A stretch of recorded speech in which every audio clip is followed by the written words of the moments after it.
This is the region of Bashan. You see the Sea of Galilee right here. Bashan is, the territorial name. Ashtaroth and Edrei are two significant cities. Let me see if I have this note here. Just a few notes about the region of Bashan. In Canaanite, it was known as Bathan, TH, which is a word for serpent. That's a little creepy. I mean, Israelites are going to be a little creeped out by that. Ashtaroth and Edrei in Canaanite, in Ugaritic, that's a Canaanite language or Northwest Semitic language, those two cities are mentioned by name, and they are described as gateways to the netherworld. They freaked even the pagans out, okay? So it's like, we just don't, we don't really want to go there. It's just, Bashan is kind of creepy to begin with, and we don't want to hang out at these places because these are gateways to the netherworld, to the underworld. In Old Testament times, at the top of, what we'll see in a moment, at the top of Bashan, the region there, there's a mountain. It's Mount Hermon. We'll come back to that point. But at the foot of Mount Hermon was built a temple to Baal. Baal is referred to as the Lord of the Underworld in Canaanite literature. He's Lord of the dead. Baal-zebul in the Gospels. Baal-zebul is Ugaritic for Prince Baal. Baal is Baal, Zebul is the word for prince, the Lord of the dead. This is why Baal is a Satan figure, okay, in a lot of this material. Prince Baal. I mean, so this is not where you'd go like for R&R, okay? Where do we want to go for vacation this year? Oh, Dad, I've got a great idea. Let's go to Bashan. It's just, think of something else. Okay? So here we are, a little bit more of a blow up. You've got Bashan, Sea of Galilee here in Jesus' day. Just fix that location in your mind. You've got Ashtaroth and Edrei nearby. There again, Sea of Galilee, a little bit north. This is going to be actually adjacent to where the Temple of Baal was erected in Old Testament days, is Caesarea Philippi, also known in Jesus' day as Banias or Panias with a P. What happens at Caesarea Philippi? It's at the foot of Mount Hermon, okay, in the region of Bashan. This is like ground zero for just awful, evil, chaotic, nasty stuff. What happens at Caesarea Philippi? This is the place that Jesus goes with his disciples, and they're at, there they are. Caesarea Philippi, you've got the grotto of Pan, Banias, Bashan, all this stuff, the gates of hell.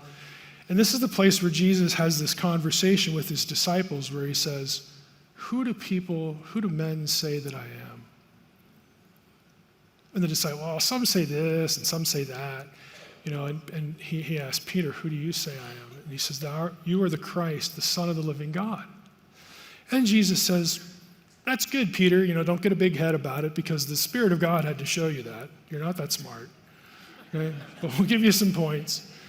He says, you're Peter, and upon this rock I will build my church. Now, I finally got to Bashan, and specifically to this location last year. It's really hard to miss the rock. It's dominated by a big rock, a cliff. And inside is the grotto of Pan. In Jesus' day, it was also a temple of Zeus, which is a real slap in the face to the true God because Zeus was conceived as the Most High in pagan religion. But a lot of people argue about this, okay? They say, well, the way we should interpret this is Jesus is saying, Peter, and upon this rock, I'm going to build my church. And Petros, Peter sounds like Petra, rock, so Jesus is making a pun. And Peter's the first pope, so we should all be Catholic. And the Protestants say, no. The rock is Christ himself, and the rock was God in the Old Testament, because that's what 1 Corinthians 10 says. The rock was Jesus, the rock was God. And so we're going to take that and import it into the Gospels, and none of us should be Catholic. We should all be Protestant. Okay, what I'm suggesting, and I'm not alone, I didn't come up with this view, this is a fairly common view, that the rock they're talking about is where they're standing. Okay, because it was known as the gates of hell. It's the place where the Lord of the dead was worshipped, and you got these locations in the region that you go visit the Lord of the dead. It's this place. So I don't think the Protestants or the Catholics are correct on this. I think Jesus is saying, you all know what this place is. Upon this rock, right here, I'm going to build my church. This is where it begins. And the gates of hell, a lot of our translations have, this is ESV, the gates of hell will not prevail against it. Now you'll notice, at least here, you see the word against has a little arrow, and it doesn't have any English words under it. That's because the word against in English is not represented by a Greek word in the original text. It's supplied by the translator to help it make sense. See, the gates of hell will not prevail against it sounds like the church is taking a beating, and the church is going to survive while the gates of hell beat against it. It'll be okay because it's the church. No, actually, you should translate it without that preposition. And then you'd come up with something like, the gates of hell will not withstand it. See, that reverses the image. Now it's not the church taking the beating, it's the church administering the beating. Okay? So,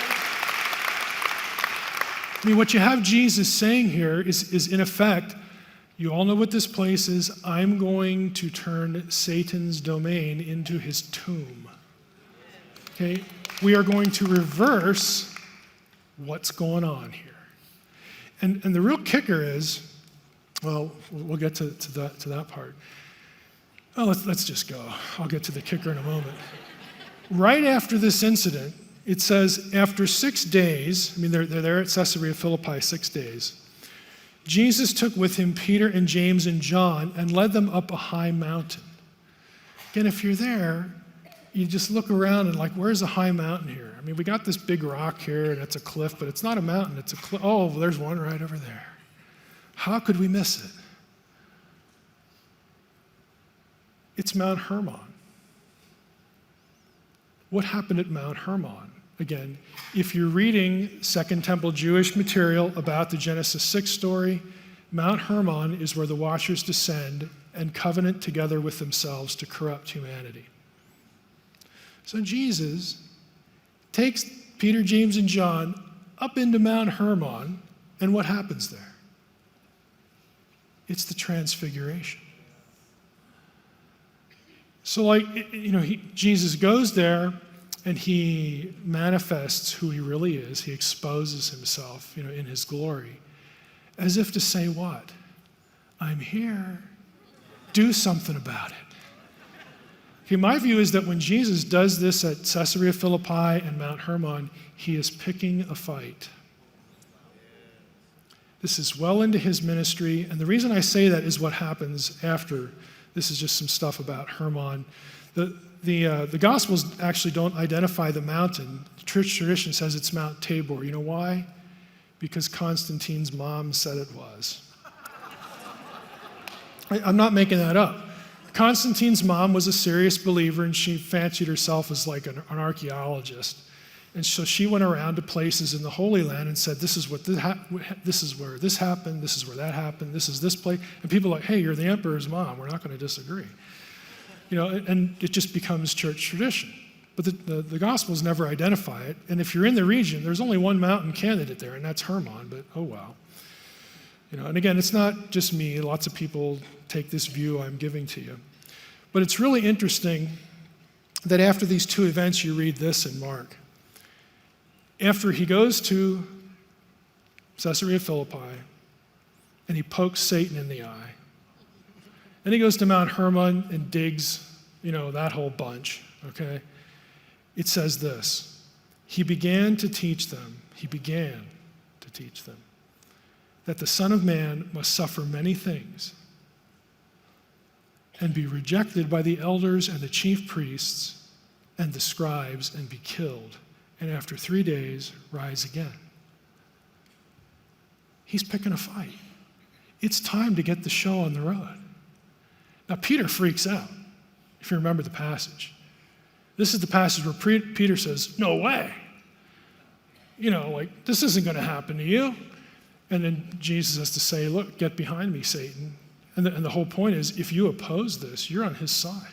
You're an adversary. Don't put yourself in an adversarial position to what I have to do, what I'm going to do. This is why I'm here. But he begins to teach them that he has to die. So what happens? They leave this area, they go to Jerusalem, and that's when you have Palm Sunday, and a week later, he's dead. Mission accomplished. It's a provocation. Jesus goes to these places and provokes a response. And the gospel stories about Satan entering into Judas, and you know all the rest of that. But he does these things to provoke and set the stage for what must happen. He must die. Why does he have to die? To defeat death, you have to have a resurrection. You can't have a resurrection unless you die. It's as plain as day. But it doesn't register with them. And again, I don't want to poke fun at the disciples because I don't think they were dumb. The real issue is, and I discussed this in Unseen Realm at length. And here's the passage in Paul I alluded to earlier. Among the mature we do impart wisdom, though it is not a wisdom of this age or the rulers of this age who are doomed to pass away. Oh yeah, they are. Paul has read Psalm 82. You're going to die like men. Right? But we impart a secret and hidden wisdom of God, which God decreed before the ages for our glory. None of the rulers of this age understood this, for if they had, they would not have crucified the Lord of glory. The disciples didn't understand it either. Do you realize, just a little bunny trail here, do you realize there isn't a single passage that has, in the Old Testament, that prophesies a Messiah who will be God incarnate, who will die a sacrificial death and rise from the dead? Now, all those individual items are somewhere in the Old Testament, and most of them kind of cryptically. The point is that the plan is scattered throughout the Old Testament. The pieces are not put together. We only have the pieces put together because the New Testament is written in hindsight. Okay, in the Unseen Realm, I talk about I refer to this as the Messianic mosaic. It's like a puzzle. It's like you have to put a puzzle together without the box lid. Okay? The pieces are just fragmented. It's only afterwards that the picture becomes clear. I love Luke 24. This is after the resurrection, and they have the risen Christ, the disciples assembled there. The risen Christ is standing in front of them, and they don't get it. Luke actually says that Jesus had to open their minds so that they could understand. And again, it's not that they're dumb. It's that they didn't know all the pieces or how the pieces went together. They only know this in hindsight. Jesus tells them the Spirit's going to guide you into all this. The Spirit's going to help you out. And he does, that's why when the Gospels get written and the disciples are out there doing their thing in the book of Acts, they come to understand how everything fit together. And the text will say, and then they remembered what Jesus said about this or that passage. It's like, another piece goes right where it belongs. They're assembling it as they go and as they go about their ministries. They don't know it now. Supernatural evil doesn't know it. Had they known it, they never would have done it, is Paul's point. So they are duped. They are led by the nose and duped by Jesus and by the Father to do precisely the thing that was the beginning of the end for them, because there's no going back. The kingdom has been planted, and now it will grow. Jesus says, I have to ascend to the Father. The ascension is actually just as important as the resurrection. Why? Because unless I ascend, the Spirit will not come. And this is why, we could go into all sorts of stuff here, but just as Jesus is identified with the Father, he is God, but he's not the Father and all that stuff. So the Spirit gets talked about in the New Testament as if he's Jesus, but still distinct. You'll have phrases like Spirit of God, Spirit of Christ interchanged in the same verse. Twice Paul refers to Jesus as the Lord, who is the Spirit. Paul's not denying Trinitarianism, he's just identifying the two, and elsewhere he'll separate them. This is how, again, we talk about Jesus in relation to the Father. The same thing happens with the Spirit in relation to Jesus. How else can Jesus say, "Behold, I am with you always, even to the end of the age"? Or, "Where 2 or 3 are gathered together, there I am in their midst." You have a physical resurrection, and yet in some sense, there's this unity in some way of Jesus and the Spirit. But the Spirit will not come until Jesus ascends. He ascends to be at the right hand of the Father. If you got a kingdom, you got to rule. You've got to be a ruler. The Spirit, again, we'll get into some of this. The Spirit's coming is pretty important, again, for depravity. Let's look at Acts briefly. You have restoring the one family of God and reclaiming the nations. Okay, this is the story of Pentecost. Again, how many sermons have you heard on the story of Pentecost? Both because it's important, and because it's important, you hear it a lot. It's familiar, except for what you're missing. It's like most of the Bible, really. When the day of Pentecost arrived, again, and it's not because we're dumb and they were smart. It's because we don't have the world, we don't have the eyes that they had to catch certain things. When the day of Pentecost arrived, they were all together in one place. And suddenly there came from heaven a sound like a mighty rushing wind, and it filled the entire house where they were sitting. And divided tongues as of fire, settle on them. Now I have the column here.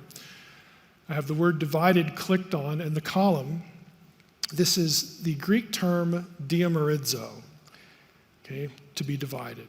Whoop-de-doo, okay? Well, if we search for that term in the Septuagint was the Bible of the early church and the New Testament writers. 3/4 of the time they quote the Old Testament, they use the Greek translation of the Old Testament to make their point. Sometimes they quote from the Hebrew and then they do the translation on the fly, but other times they quote from the Septuagint, the Greek translation of the Old Testament, because the world speaks Greek. If we search for diamorizo in the Septuagint, it doesn't show up that many times, 19, but one of them, lo and behold, is Deuteronomy 32, where the nations are divided. You say, that might be a coincidence. Okay. Keep reading. Now there were dwelling in Jerusalem Jews, devout men from every nation under heaven. And at this sound the multitude came together, and they were bewildered, because each one was hearing them speak in his own language. If we click on bewildered, we look at the Greek term there, it's sumkeo. If we search for that in the Septuagint, guess where that shows up? Genesis 11, which is the story of the Tower of Babel. We've got 2 terms in the book of Acts, which is about people being enabled to speak in other languages, because the nations have other languages, not just one, that hook us back into the division of the nations at Babel. I would suggest to you that Luke wants us to think of the reversing of the nations here. He wants us to think of Babel, because now all of a sudden the language issue isn't going to matter. God is going to supernaturally, have people speak in these other languages. Why? What is God doing at Pentecost? Well, here's a map. I know you can't really see it that well, but if you could look later in your Bible in the back. This is a map with all of the place names from Acts chapter 2. Again, this is just Acts 2. This is Pentecost. The list, if you read the list in Acts 2, proceeds from east, and the right-hand side here, east to west. It moves in a westerly direction. It starts with the easternmost geographical points and starts moving toward the sea. And then when you hit the sea, it divides up and covers the northern Mediterranean and the southern Mediterranean, all the way through Cyrenaica in Africa, which is almost to Italy, or Rome, but we get Italy in the list as well. You say, well, is that supposed to mean something? Yeah, it is. A number of those names are plucked out of the table of nations in Genesis 10. Others get a new name because we're going from Semitic language to Greek. Okay? The point is that the people in Jerusalem, they're Jews. They're scattered all over the known world. They're scattered among the nations, the 70 nations known to the biblical writers. They're Jews. How'd they get there? Exile. They were scattered to the wind because of their idolatry.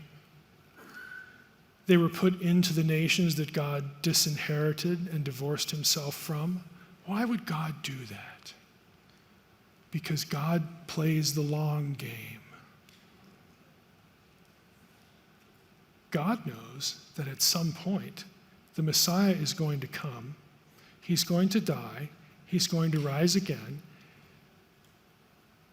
The event of Pentecost is going to occur where Jews from all of these nations are going to show up in Jerusalem, and they're going to see something pretty spectacular.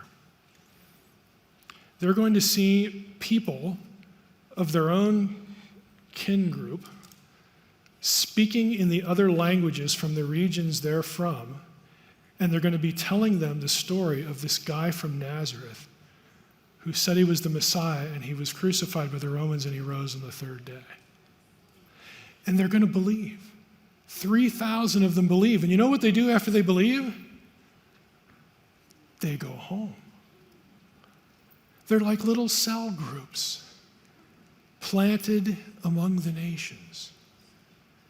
This is why when Paul and other people get to some of these places, there's already believers. It's like a dandelion. God essentially blows the dandelion, and the seed of the kingdom scatters all over the Mediterranean to the nations. The messaging is pretty clear. God is now about the business of reclaiming the nations for himself. If you read through the rest of the book of Acts, again, it's not a coincidence. Remember Acts chapter 1, you shall be my witnesses in Jerusalem, Judea, Samaria, and the uttermost parts of the world. Samaria. We have an episode in Acts chapter 8 about Samaria. Why is Samaria interesting? Samaria was the northern kingdom. It was apostate after the kingdom divided. And when the northern kingdom was conquered, the Assyrians in this case came in, they uprooted the populations and deported them to other parts of their empire. And then they took people from other parts of the empire and imported them back into Samaria. And those people would get married and have babies, and you have half-breed Jews, the Samaritans. And the Jews have nothing to do with them because they're not pure. But God is interested in them. The gospel goes to Samaria. And right after the Samaritan episode, this is Philip with the Ethiopian eunuch. Okay, all the way in the south. All the way down to the south, the left side of the Dead Sea. There's somebody even from there. Now, this is a little more interesting because we're not told in the Old Testament why Ethiopia would be significant, but we are told in the intertestamental period. There was a long tradition and archaeological evidence, abundant evidence, and textual evidence as well, that a group of Jews left Judah during the time of Manasseh, and possibly earlier, to escape the idolatry there, and they moved down the Nile, and they built a colony at Elephantine. And there were other Jews that settled a little west, again, in these African regions. The gospel needs to go to them too. You see a pattern already. The gospel is being taken to the Jew first, and also then to the barbarian. That actually started with the barbarian, the Greek, because of Acts 2. But while that was, again, theological messaging, the book of Acts proceeds in a more orderly fashion. It wants the Jewish reader to know, well, this is your Messiah too, so let's just do it geographically. We hit Samaria, check that off the list. We've got Ethiopia, check that off the list because there's a Jewish presence there. Philip, after he witnesses to the Ethiopian eunuch, just read it, the Spirit plucks him out of the chariot and deposits him in Azotus. What's Azotus? Azotus is one of the Philistine cities. It is in a region that was not under the dominion of the kingdom of Solomon at its height. The kingdom of Solomon, the kingdom of David missed that one. But the writer of Acts, Luke, wants you to know that that belongs to God. It's actually covenant territory in the original territorial promises. Every place that matters to the Jewish promises to Abraham gets picked up in either Acts 2 or the rest of the book of Acts. Damascus. Paul's headed, this is where Paul has his conversion. Why is Damascus mentioned in the book of Acts? Remember back to the story of Abraham when Lot gets kidnapped and Abraham has to proceed, to rescue him. He pursues, and the Rephaim are in this list in Genesis 14.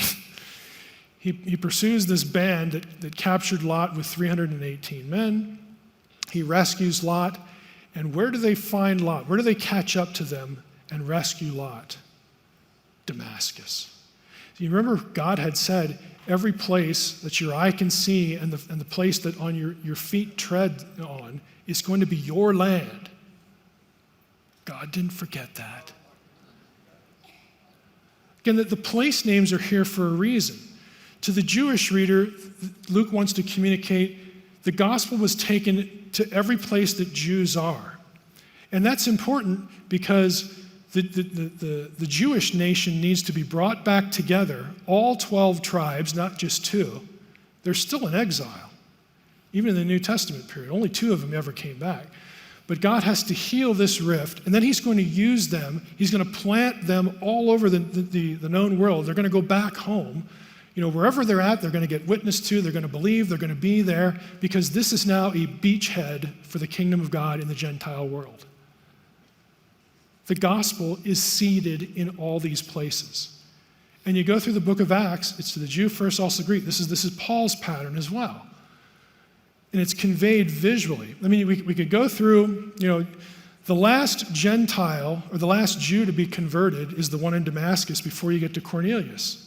Cornelius is, again, a God-fearing Gentile. It's a transition point in the book of Acts. All the Jewish stuff has been taken care of. But now we have to get the gospel because Jesus is the Messiah of the nations, not just Israel. And so we get the ministry of Paul. And Paul, we know what Paul does, but one of the cool things about Paul is he has this obsession with Spain. Okay? Romans 15:20.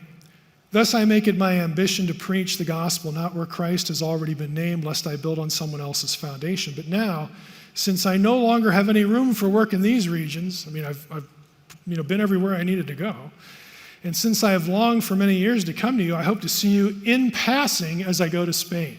Now, he wants to, he's on a ship, he's in chains. Okay, and he's either writing part of Romans there, or he writes it once he gets into Rome and he hasn't seen them yet because he's in jail.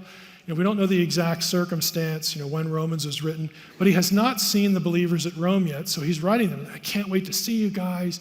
Romans 1, I want to impart unto you some spiritual gift, and we got big plans. And it's like, dude, you're in chains. What's going on here? And he actually says to them, I hope to see you in passing as I go to Spain. Paul, you ain't going anywhere. You're manacled to the ship here. Paul is convinced, and he really earnestly wants to go to Spain. And I like to say, what does he like, the food? What's the thing about Spain? Why? Who would care? Why does he have Spain on the brain? It's because he knows Genesis 10. Here's our map of Genesis 10, the disinherited nations. Spain, if you know your geography, is right there, and it's Tarshish. You say, well, who cares? Well, let's go back a little bit. The book of Acts covers all of the geographical nations, the geographical regions disinherited by God at Babel, to this line. This is a little bit past Italy. There's only one nation in the entire table of nations that is not covered. It's Tarshish. It's Spain. Paul knows this. Paul is the apostle to the Gentiles. And again, I can't prove it, but I believe that Paul believed he would not die until he reached Spain. That's the outlier. I have been to every place that is under dominion of these other gods that was disinherited at Babel, except for one. My mission is not over until I get to the last one. So there you have it. Why else would he care? Why else would he care about Spain? Because it's Tarshish. He quotes Isaiah 66 as well, which talks about the kingdom, including Tarshish and all this stuff. He knows what he's doing. Here's another thing about Paul. Paul does refer to demons occasionally. 1 Corinthians 10, 21 and 22, he actually quotes Deuteronomy 32:17 there about avoiding fellowship with demons. But most of Paul's vocabulary are these words, and you're familiar with them if you've read the New Testament. Rulers, principalities, powers, thrones, authorities, all this kind of stuff. What do they all have in common? They are terms used both in the New Testament and outside the New Testament for geographical rulership. In Paul's world, he's not just dealing with demons. Demons are low level. The big players are the ones that control the nations, to whom authority was given as a punishment and who became corrupt.